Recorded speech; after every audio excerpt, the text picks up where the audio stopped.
തിരക്കഥകൾ ഞാൻ പുസ്തകം മേടിച്ചിട്ട് വായിക്കാറുണ്ട്. അങ്ങനെ ഒരുപാടുണ്ട്. അത് ഏതാണെന്ന് MTയുടെയൊക്കെ തിരക്കഥകൾ വായിച്ചിട്ടുണ്ട്. ആദ്യം അത് പുസ്തക രൂപത്തിൽ ഇറങ്ങും. അത് സിനിമ ഇറങ്ങിയതിന് ശേഷം അതിൽ നിന്ന് പകർത്തി എഴുതിയെടുക്കുന്ന തിരക്കഥകളാണ്. അല്ലാതെ എന്ന് പറഞ്ഞപ്പോൾ 1-2 തിരക്കഥകൾ ഇതുപോലെ തന്നെ എനിക്കൊരു ക്യാരക്ടർ ഉള്ളതുകൊണ്ട് ഇങ്ങനെ വായിച്ചു നോക്കാൻ പറഞ്ഞു. പക്ഷേ ഈ DTP ഒക്കെ എടുത്ത് വളരെ പ്രിപ്പയർഡായിട്ട് വരുന്ന സിനിമകളൊന്നും സംഭവിച്ചിട്ടില്ല എന്നുള്ളതാണ്. സെറ്റിൽ കാലത്തിരുന്ന് എഴുതുന്ന സിനിമകളാണ് ഞാൻ അഭിനയിച്ചിട്ടുള്ളത്. രഞ്ജിത്ത് സാറ് ആണെങ്കിൽ തന്നെയും ഈ ഏറ്റവും വലിയ എക്സ്പീരിയൻസ് എന്ന് വെച്ചാൽ ഈ ഷൂട്ടിങ്ങിൻ്റെ ദിവസം ഷോട്ട് എടുക്കുന്നതിന് മുമ്പ് പോലും എനിക്ക് ഡയലോഗ് എന്താണെന്ന് അറിയാൻ പറ്റില്ല. സാറ് അവിടെ വന്നിട്ട് ആലോചിച്ചിരുന്ന് എഴുതിയിട്ട് ഇതാണ് ഡയലോഗ് എന്ന് പറയും. ഒരു പക്ഷേ ചിലപ്പോൾ ഷോട്ട് പറഞ്ഞ് ആക്ഷൻ പറഞ്ഞതിന് ശേഷം നീ ഇങ്ങനെ ഒന്ന് പറയുമെന്ന് പറഞ്ഞിട്ട് വേറെ ഡയലോഗായിരിക്കും. അത് എന്തോ ദൈവത്തിൽ നിന്ന് കിട്ടുന്നൊരു വൈബ്രേഷനാണ് അദ്ദേഹത്തിലൂടെ. ആ പറഞ്ഞതെല്ലാം മലയാളികൾ ഏറ്റു പറഞ്ഞു എന്നുള്ളതാണ്. പ്രാഞ്ചിയേട്ടിൽ ഞാൻ പറഞ്ഞ ഡയലോഗും അതുപോലെ തന്നെ ഇന്ത്യൻ റുപ്പിയിൽ. പേടി എപ്പോഴും നമുക്ക് ഒരു സ്റ്റേജ് ഫ്രൈറ്റ് എന്ന് പറഞ്ഞ സാധനം ആർട്ടിസ്റ്റിന് ഇല്ലെങ്കിൽ അവന് സീരിയസ്നെസ് ഉണ്ടാവില്ല. ആ ഒരു ഫ്രൈറ്റ് ഉള്ളിലുണ്ടാവും. അപ്പോൾ ഈ ഒരു ഭയം ഉണ്ടെന്ന് കണ്ടുപിടിച്ചത് തിലകൻ ചേട്ടനാണ്. ഇന്ത്യൻ റുപ്പി ചെയ്യുമ്പോഴും നിങ്ങളുടെ ടൈമിംഗ് ഒക്കെ പെർഫെക്റ്റാണ്, ഗംഭീരമാണ്. പക്ഷേ ഉള്ളിൽ ചെറിയൊരു ഭയം കിടപ്പുണ്ട്. അതങ്ങോട്ട് എടുത്തു കളഞ്ഞാൽ നിങ്ങൾ ഗംഭീരമാകുമെന്ന് പറയും. പക്ഷേ ആ ഭയം കണ്ടുപിടിച്ചു എന്നുള്ളതാണ് തിലകൻ ചേട്ടൻ. സോങ്സിലും ഞാൻ എനിക്കധികം പാട്ടാവാൻ സാധിച്ചിട്ടില്ല. എങ്കിലും വെണ്ണക്കല്ലിൽ നിന്നെ കൊത്തി എന്ന് പറഞ്ഞ പട്ടാളത്തിൽ അതിലാണ് ഞാനൊരു ജസ്റ്റ് ഇങ്ങനെ എൻട്രി വരുന്നത്.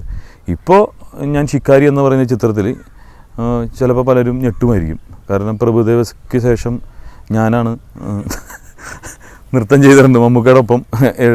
വലത് സൈഡിൽ നിന്ന് ത്രൂ ഔട്ട് ഞാൻ നൃത്തം ചെയ്തിരിക്കുക ഒരു സോങ്. അത് റിലീസാകാൻ പോകുന്നുള്ളൂ. ഞാനവിടെ ഡാൻസ് ചെയ്യുമ്പോൾ അടുത്ത് കുറേ പട്ടികളൊക്കെ അവരൊക്കെ കുറച്ചുകൊണ്ട് ഓടി. പിറ്റേ ദിവസം അവിടെ ആംബുലൻസൊക്കെ കൊണ്ടുവന്ന് നിർത്തിയിരുന്നു. അപ്പോൾ എന്തിനാണെന്ന് ചോദിച്ചപ്പോൾ സൈഡിൽ നിൽക്കുന്നവർക്ക് വല്ല അപകടം പറ്റിയാൽ കയ്യും കാലും ഇത്ര നീളമൊക്കെ ഉള്ളതുകൊണ്ട് കയ്യും കാലൊക്കെ കൊണ്ട് അപകടം പറ്റിയാൽ അവരെ കൊണ്ടുള്ള ആംബുലൻസ് എല്ലാം സജ്ജമാക്കിയിരുന്നു. അപ്പോൾ അതൊക്കെയാണ് എൻ്റെ ഫസ്റ്റ് പാട്ടിൻ്റെ എക്സ്പീരിയൻസ് എന്ന് പറയുന്നത്. ഇപ്പോൾ പൃഥ്വിരാജിൻ്റെ ഈ ഹീറോ എന്ന് പറയുന്ന ചിത്രത്തിൽ രാജു തന്നെ എന്നെ നിർബന്ധിച്ച് സൈഡിൽ നിന്നിട്ട് പുതിയ സ്റ്റെപ്പുകളൊക്കെ ഞാൻ ഇട്ടിട്ടുണ്ട്. ഡാൻസ് മാസ്റ്റർ 5 പേരുണ്ടായിരുന്നു എനിക്ക് എന്നെ പഠിപ്പിക്കാൻ വേണ്ടിയിട്ട്. കാരണം ഒരാൾ പോരാന്നുള്ളത് മനസ്സിലായി, അത്രയ്ക്ക് ഡാൻസർ ആയതുകൊണ്ട്. ഞാൻ ഡബ്ബിങ് ഒരുപാട് പേർക്ക് ശരീരവും ശബ്ദവും വിറ്റാണ് യഥാർത്ഥത്തിൽ സിനിമയിലേക്ക് ഞാൻ വരുന്നത്. ശരീരം എന്ന് പറയുമ്പോൾ ഇതുപോലെ തന്നെ മമ്മൂക്കയുടെ 2 ക്യാരക്ടർ വരുമ്പോൾ അത് ബോഡി യൂസ് ചെയ്യാറുണ്ട്. പിന്നെ മമ്മൂക്ക തന്നെ പറഞ്ഞ് നമ്മുടെ കുട്ടി സ്രാങ്ക് എന്ന് പറയുന്ന ചിത്രത്തിൽ എന്നെ ഡബ് ചെയ്യാൻ വിളിച്ചു. അതിൽ മെയിൻ വില്ലനാണ് ഇദ്ദേഹത്തിൻ്റെ ജോപ്പൻ എന്ന് പറഞ്ഞൊരു ക്യാരക്ടർ. ഷാജിയൻ കരുൺ സാറ് 6 ദിവസമായിട്ട് പലരെയും പരീക്ഷിച്ചതിന് ശേഷം ആണ് എന്നെ വിളിക്കുന്നത്. അപ്പോൾ ഷാജിയൻ കരുൺ സാർ വളരെ ചെറിയ ശബ്ദമുള്ള അതിങ്ങനെ ഒന്ന് ചെയ്താൽ മതി, അതായത് ഒരു വൈപ്പിൻ ഭാഷയാണ്, അതിനോടൊപ്പം അല്പം സ്ത്രൈണതയും വേണമെന്ന് പറഞ്ഞു. ഞാനിത് രണ്ടും കൂടി ഇങ്ങനെ മിക്സ് ചെയ്തിട്ട് 1-2 കാര്യങ്ങൾ കേൾപ്പിച്ച് കഴിഞ്ഞപ്പോൾ ഇഷ്ടപ്പെട്ടു. അതിൽ വളരെ മികവുറ്റ രീതിയിൽ എനിക്കിത് ചെയ്യാൻ സാധിച്ചു എന്നുള്ളതാണ്. അത് ഡബ് ചെയ്തതിന് ശേഷം കുട്ടി സ്രാങ്ക് ഡബ് ചെയ്തതിന് ശേഷം ദുബായിൽ നിന്ന് മമ്മൂക്കയുടെ കോൾ വന്ന് ഞാനാകെ വിറക്കുകയാണ്. അപ്പോൾ നീയാണോ എൻ്റെ ആ വില്ലനായിട്ട് എൻ്റെ ഓപ്പോസിറ്റുള്ള ക്യാരക്ടറിനെ ഡബ് ചെയ്ത് ജോപ്പൻ എന്ന് പറയും. ഞാൻ പറയും അതെ. നീയാണല്ലേ? ആ. ഞാനിങ്ങനെ പിന്നെ നെഞ്ചിടിപ്പാണ്. എന്താ നീ കാണിച്ചത്? ഞാൻ പറയും എന്താ വല്ല കുഴപ്പമുണ്ടോ? അപ്പോൾ പറഞ്ഞ് വളരെ ഗംഭീരമായിട്ടുണ്ടെന്ന് പറഞ്ഞു. ഞാൻ ആ സമയത്ത് ഭയങ്കര സന്തോഷമായി. കാരണം മമ്മൂക്ക വിളിച്ചത് എന്ത് തെറി പറയാനാണ് പ്രശംസിക്കാൻ അറിയാത്തൊരു അവസ്ഥയുണ്ട് ഒരിടയിൽ. അതായത് ത്രിശങ്കു സ്വർഗത്തെന്ന് പറയും, സ്വർഗത്തിലിരിക്കുന്നൊരവസ്ഥയിലായിരുന്നു. അപ്പോൾ അതൊക്കെ എനിക്ക് എൻ്റെ ജീവിതത്തിൽ കിട്ടി എഴുതി വെച്ച് മനസ്സിൽ മായാതെ എഴുതി വെച്ചിരിക്കുന്ന കാര്യമാണ്. അതാണ് ശരിക്കും ഒരു ഡബ്ബിങ് എക്സ്പീരിയൻസ്. പിന്നെ പലതിനും ഡബ്ബിങ് എന്നെ വിളിക്കും. ഞാൻ വെറുതെ എന്തിനാണ് ഈ ശബ്ദം വിറ്റ് എൻ്റെ ഐഡൻറ്റിറ്റീനെ കളയണമെന്ന് വിചാരിച്ചിട്ട് ഇപ്പോൾ ആഡ്സിനും അതുപോലെ ചിലവർക്ക് കൊടുക്കുക.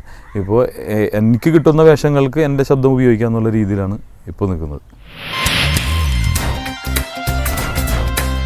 ആദ്യ സിനിമ എന്ന് പറയുമ്പോൾ ചെറിയ ചെറിയ വേഷങ്ങൾ ചെയ്തപ്പോൾ ഇത്രേ ഉള്ളൂ അത് തീർന്ന് എന്നുള്ള രീതിയിലാണ് ഞാൻ ഇരുന്നത്.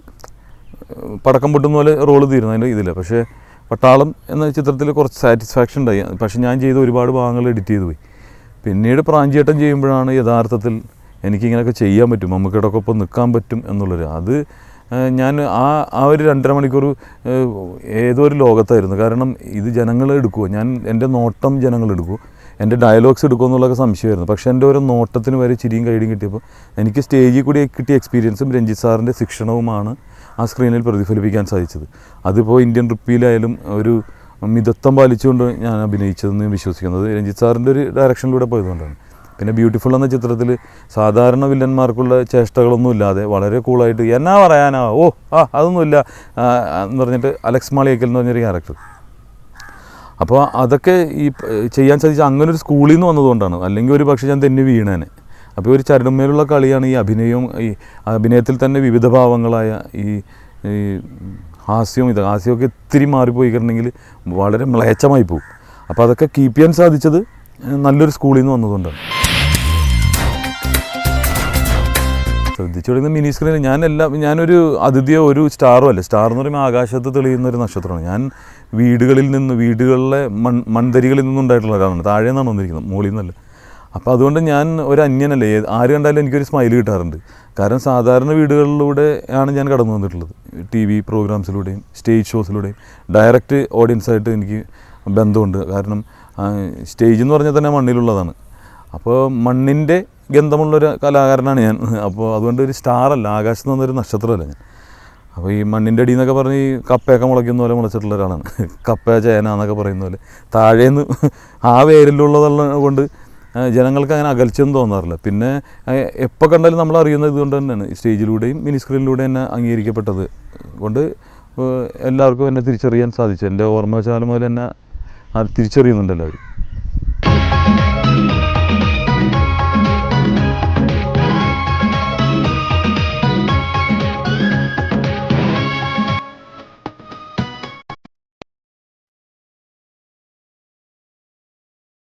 മിനി സ്ക്രീനിലായാലും സ്റ്റേജിലായാലും ഈ ബിഗ് സ്ക്രീനിലായാലും ഒരുപാട് പ്രോത്സാഹനം തന്നു. ഇപ്പോൾ ഓരോ കോൾസും ഇപ്പോൾ ഇന്ത്യൻ റുപ്പിക്ക് ശേഷം ബ്യൂട്ടിഫുൾ ചെയ്തപ്പോൾ ഒരുപാട് പ്രേക്ഷകർ എന്നെ വിളിച്ചിട്ട് പറഞ്ഞു, ടിനിയിൽ നിന്ന് ഞങ്ങൾ ഇങ്ങനൊരു സംഭവം പ്രതീക്ഷിച്ചില്ല എന്ന് പറഞ്ഞു. ഈ വിളികളാണ് നമുക്ക് ഏറ്റവും സുഖവും ഈ ചെവിക്ക് തണുപ്പും നൽകുന്നത്. അത് തുടർന്നുകൊണ്ടേയിരിക്കുക. ടിനി ടോം എന്ന് പറയുന്നത് പ്രേക്ഷകരുടെ ടോമാണ്. വർഷങ്ങളായിട്ട് പ്രേക്ഷകരിലൂടെ വളർന്നു വന്നിട്ടൊരാളാണ് ഞാൻ. അത് ഒരിക്കലും ഞാൻ മറക്കരുതേ എന്നാണ് എല്ലാ ദിവസവും എൻ്റെ പ്രാർത്ഥന.